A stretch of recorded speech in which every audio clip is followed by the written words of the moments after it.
जरा सोचिए, एक अस्पताल के बारे में जो इतना डरावना हो कि उसके बारे में सिर्फ फुसफुसाहट हो। एक ऐसी जगह जहां मरीज कभी ठीक नहीं होते, बल्कि उनकी चीखें दीवारों में समा जाती हैं। एक ऐसा ही अस्पताल लखनऊ के बाहरी इलाके में था, जिसे रामगंज का हॉरर हॉस्पिटल कहा जाता था। इस अस्पताल के बारे में अजीबोगरीब कहानियां थीं। कुछ लोगों ने कहा कि उन्होंने रात में रोते हुए भूतों को देखा है। अन्य लोगों ने दावा किया है कि उन्होंने अस्पताल से अजीब सी हंसी की आवाज सुनी है। मुझे हमेशा से ऐसी कहानियों में दिलचस्पी रही है, इसलिए मैंने एक रात अस्पताल का दौरा करने का फैसला किया। मैं अपने दोस्त राहुल के साथ गया, जो उतना ही साहसी था जितना मैं। हम रात के 12 बजे अस्पताल पहुंचे।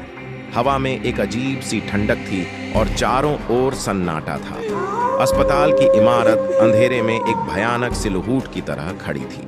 हमने टूटे हुए गेट से प्रवेश किया और अस्पताल के अंदर चले गए। अंदर का वातावरण और भी डरावना था। दीवारें उखड़ी हुई थीं, फर्श टूटा हुआ था और हवा में धूल का गुब्बार तैर रहा था। हर कोने से अजीब सी आवाजें आ रही थी, टपकता पानी, हवा का कहर और कुछ अज्ञात चीजों की सरसराहट। हम धीरे धीरे अस्पताल के गलियारों में आगे बढ़े। हर कमरे में हमें टूटे हुए बिस्तर, मेडिकल उपकरण और दवाओं की खाली शीशियां मिली। ये सब कुछ देखकर ऐसा लगा कि अस्पताल को कई साल पहले छोड़ दिया गया था।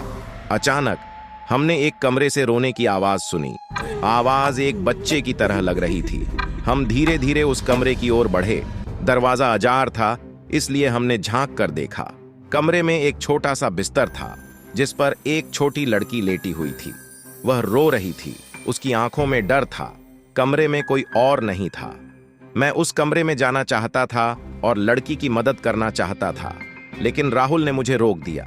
उसने कहा, यह जगह शापित है, हमें यहां से चले जाना चाहिए। मैंने राहुल की बात मान ली और हम अस्पताल से भाग गए। हम पीछे मुड़कर नहीं देखा, बस दौड़ते रहे। जब हम सुरक्षित दूरी पर पहुंच गए, तब हमने रुककर सांस ली। हमने एक दूसरे को देखा और मुस्कुराए। हमने रामगंज के हॉरर हॉस्पिटल का सामना किया था और बच गए थे, लेकिन हम जानते थे कि यह कहानी अभी खत्म नहीं हुई है। हमें उस छोटी लड़की के बारे में सोचना था। वह अभी भी अस्पताल में अकेली और डरती हुई थी। हमने फैसला किया कि हम वापस जाएंगे और उसे मदद करेंगे। अगले दिन हम सुबह जल्दी उठे और अस्पताल के लिए निकल पड़े। हम जब अस्पताल पहुंचे तो वह अभी भी बंद था। हमने टूटे हुए गेट से प्रवेश किया और अंदर चले गए। अस्पताल बिल्कुल वैसा ही था जैसा हमने इसे रात में देखा था। हम धीरे धीरे अस्पताल के गलियारों में आगे बढ़े। हम उस कमरे की तलाश कर रहे थे जहां हमने लड़की को देखा था। अंत में हमने उसे पाया। वह अभी भी बिस्तर पर लेटी हुई थी और रो रही थी। हमने कमरे में प्रवेश किया और उसे देखा। हम आपकी मदद करने आए हैं। लड़की ने हमें देखा और मुस्कुराई। उसने कहा, मैं जानती थी कि आप आएंगे। हमने उससे पूछा कि उसकी क्या कहानी है।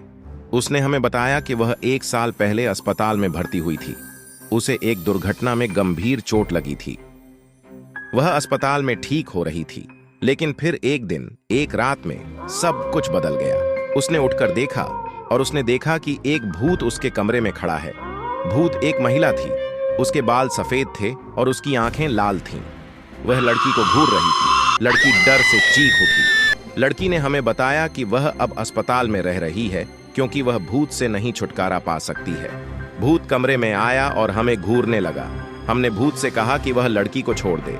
भूत ने हंसते हुए कहा, मैं कभी नहीं छोड़ूंगा, ये लड़की मेरी है। फिर राहुल और भूत की लड़ ढाई हो गई। उसी बीच मैं लड़ डेक्की को लेकर हॉस्पिटल के बाहर आ गया। राहुल भी थौट ढी।